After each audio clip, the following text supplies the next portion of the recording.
आमची कामं थांबत नाहीत. आम्ही निवडून येवो किंवा न येवो, इतके चांगले उमेदवार होते आपले, इतकी कामं केली होती, पण लोकांनी चूक केली. त्यांना अजून वरच्या घरात बघायचंय. मला त्यांना महानगरपालिकेत बघायचं नाहीये. नमस्कार. कोंढवावासियांना नवीन वर्षाच्या खूप खूप शुभेच्छा. आरती, तुला वाढदिवसाच्या खूप शुभेच्छा. हे वर्ष तुला एकदम यशस्वी जाणार आहे आणि तू मला सांगितलंस की आम्हाला सगळ्यांना महापालिकेत पाठवा, महानगरपालिकेत. पण मी असं सांगेन, तुमच्या घरात फक्त तुलाच पाठवा. मला त्यांना महानगरपालिकेत बघायचं नाहीये. त्यांना अजून वरच्या घरात बघायचंय. मला साईनाथ, मी तिला सांगितलंय की मला तिलाच फक्त महानगरपालिकेत बघायचंय, तुम्हाला बघायचं नाहीये. तुम्हाला वरच्या घरात बघायचंय. आणि मला खात्री आहे की जी गर्दी म्हणजे बाहेरच्या गल्लीच्या टोकापासून जी गर्दी आहे, हे गर्दी म्हणजे हे तुमच्यावरती लोकांचं असलेलं प्रेम आहे. हे प्रेमच तुम्हाला तिथे नेऊन बसवणार आहे. आरती मला नेहमी फोन करते आठवडाभर आधी.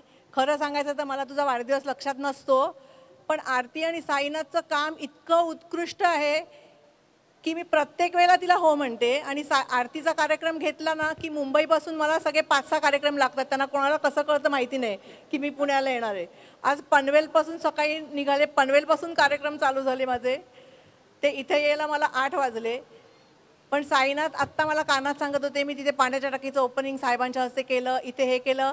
साईनाथ, साहेबांपेक्षा जास्ती उद्घाटनं मी केलेत तुमच्या कामाची. तुम्ही मला साहेबांचं कौतुक सांगत होतात. मी तुमची खूप कामाची उद्घाटनं केलेत. आणि मला तुमचं दोघांचं कौतुक अशासाठी आहे की तुम्ही कुठचाही जाती धर्म न बघता सर्वांची कामं करता. मग तो हिंदू असू दे, मुसलमान असू दे, ख्रिश्चन असू दे, प्लस सर्व पक्षाच्या लोकांची पण कामं करता. म्हणजे जे निवडून आलेले दुसऱ्या पक्षाचे लोक असतात त्यांचे मतदार पण तुमच्याकडे येऊनच कामं करतात, हे मला माहिती आहे. खूप कामं तुम्ही करता. मी आत्ता तिथपासून बघते सगळ्यांवरती तुमचंच नाव आहे की हे उद्यान साईनाथ बाबर, हे आरती बाबर. त्याच्यामुळे मला तर खरं गेल्याला खरंच वाईट वाटलं होतं की आपल्या पक्षाचे इतके सुंदर कामं केलेले, बाबू असेल, वनिता असेल, मी नावं सगळी घेऊ शकत नाही. इथे नीलम आहे, ऑफकोर्स नीलम उभीच नाही राहिली, पण इतके चांगले उमेदवार होते आपले, इतकी कामं केली होती, पण लोकांनी चूक केली. पण मला असं खात्री आहे की तुम्ही यावेळेला ही चूक करणार नाही. आणि चांगले उमेदवार जे तुमच्या फोनवरती अवेलेबल असतात, तुमची कामं पटापट करतात, त्यांना तुम्ही तिथे नेऊन बसवाल. आणि आरती, साईनाथ, बाबू, इथे खूप आपले उमेदवार आहेत की जे चांगले तुमच्यासाठी कामं करतात. त्यांना नक्की मला वरच्या घरात बघायचं आहे, महानगरपालिकेत बघायचं आहे, आमदारकीला बघायचं आहे. दिल्लीला पाठवलं तर दुधात साखर पडेल.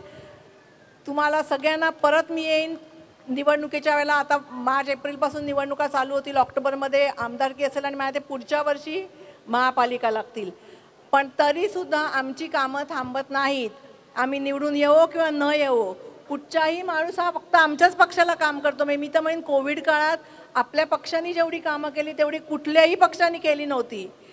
तेव्हा तर सगळे सत्ताधारी होते, ते घरी बंगल्यात बसलेले होते मंत्री, आणि आपला पक्ष रस्त्यावर होता. आपण आपले खूप चांगली मुलं कोविडमध्ये दगावली. पण तरी मी अभिमानाने सांगेन की आमच्या पक्ष एवढी कामं करतो. तुमचा कृपाशीर्वाद आमच्यावरती असाच राहू दे. धन्यवाद. जय हिंद, जय महाराष्ट्र.